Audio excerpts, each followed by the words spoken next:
when love finds you, you don't say no to it. If you know what love is, though. I'm attachment trauma informed and I'm a 5D mystic. So unlike the other woo-woo spiritual, I know that true spirituality is a life of meaning and connection beyond the solo self. Now, even before knowing this definition, I knew of Jesus already because I grew up with him, and I already knew again about what love is, also because I was raised with a secure attachment household. So it's not boring.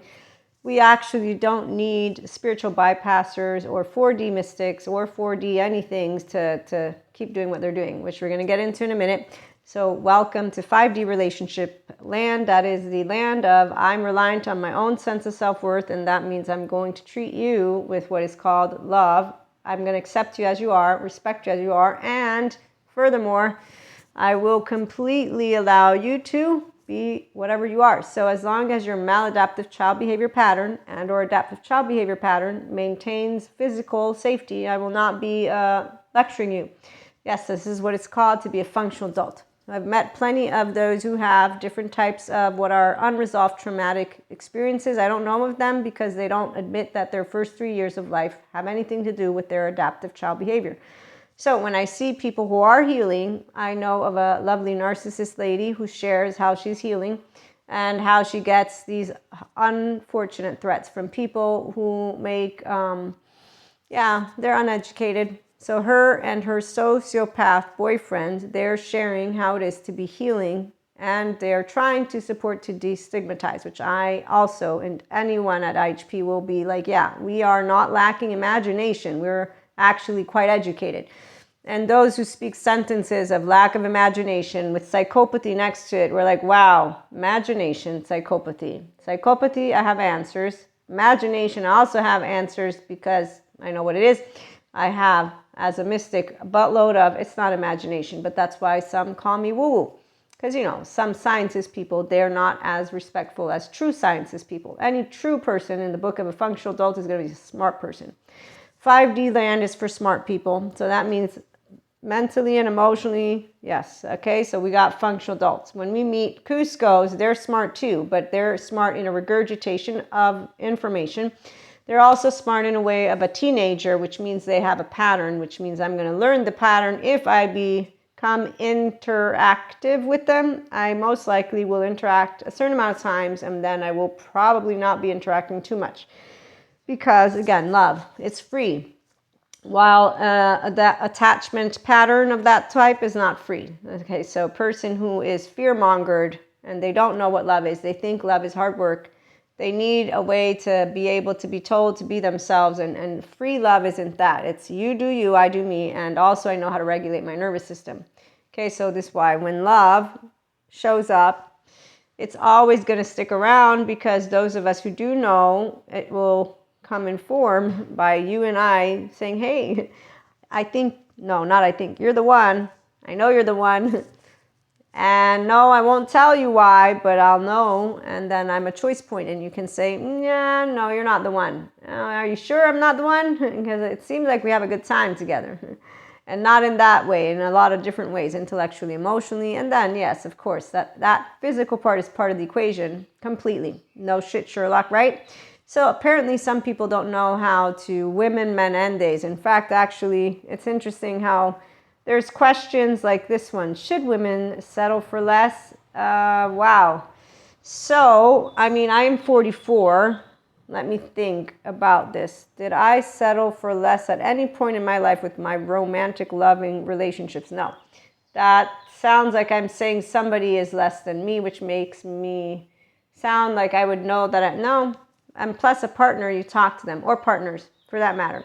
So when you do know how to say, hey, I am here, this is who I am, and you use all these lovely words to introduce ourselves, right? So for my community, I'm a podcast host, content creator, self-help life coach, mentor. I'm a 5D mystic. I'm a woo-woo spiritual guide. Yes, spirituality for real, not pretend.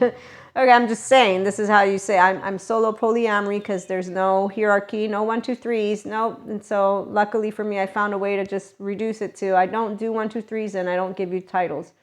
I have your name. You're a human being. That's what you are. Now, if you're mystic, then that's different. If you tell me, hey, guess what? I know about my oversoul. And then you start saying, so what am I? Am I your soulmate or am I your twin flame? Okay, then.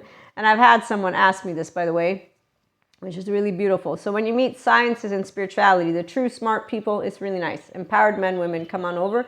Okay, so again, love always wins when you are the one who don't postpone it, not the other way around. So when I have gotten the opportunity, always it's a yes. It's always a yes. Why would I say no to something so amazing? And it's, again, romantic because there's appreciation. Nobody settles for anything. I know how to talk about what I want, how I want it, when I want it, and if I don't. And no, I don't use filters. That's for people with facades. Those are the same people who have a very much good need to find self-love, first of all, not through the spiritual bypassers, no. No, not the also journey people. You can't learn how to be functional adult with those who are adaptive children. So spiritual bypassers and unhealed trauma therapists who really, I hope they get healed completely at some point, because that would make them unhealed, which means they cannot give you the full integrated brain experience that you want. I do self-help personal development for people who want to love. So it's very straightforward. We're called the human love narrative at IHP because infinite higher human conscious potential. I don't go near negative people too much. I mean, they might come near me, but they're not negative because they're being negative. They just break down. They give me a problem for every type of expanding solution, consciously and practically speaking. They're just going to say, no, it's not possible. No, so there you go. There's an era for everyone, every human suffering love bug. So nobody actually settles for anything, because that sounds, again, like we're trying to say that somebody is less or more. Now, there is a difference in who is open-heartedly expanding with each other, but that's for a side note. Okay, so as I was trying to say, when love hits your door, knock, knock, who's there, love? Are you going to let me in? Of course I am. And then we're going to begin to not have roller coasters, because that's push-pull people. We don't need boxing gloves again. That's push-pull. No, it's very direct communication, all in or none. It's either you're all in or you're not in. That's it. There's not equations. Some of us were, consistent. Okay, with that being said, again, nobody goes at it alone in life. We are mammals, and the people who don't have secure attachment, they tend to move away from the ones who actually love, and they go towards push-pull. And we have 4D mystics for those people. They're making up shit about twin flame and flames, basically, because they made it into this whole objectifying saga. And people who don't own their brain, that's why. If you want to own your brain, because you do like to use your left and your right, so you want to expand your window of, if there's tolerance to welcome for emotions, and if we need extra support, we go to the good therapist. I have some on call. I know exactly who they are, and they're not anyone. They're the good ones. So they know about EMDR, child parts work, somatics.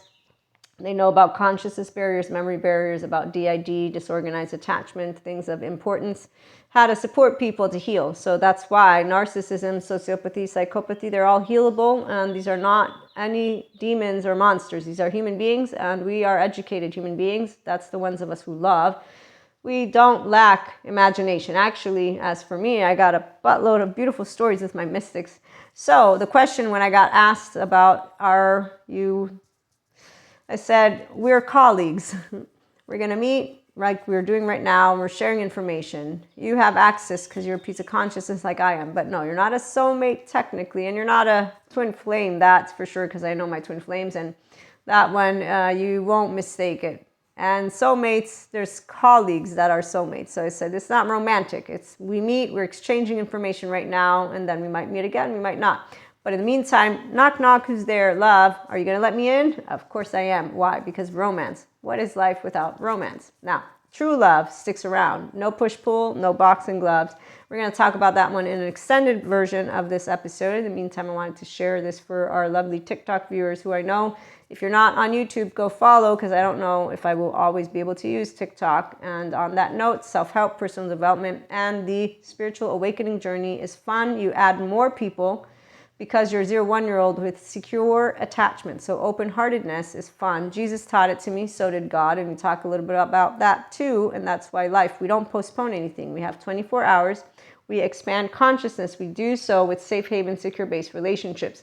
Nobody is less, nobody is more, and we consistently be present, attune, resonate, and trust each other because that's what we do as a herd. Pachas with Cusco, Sid, Diego, Manny, we're all here to share how to be in our lovely humanity. Tune in.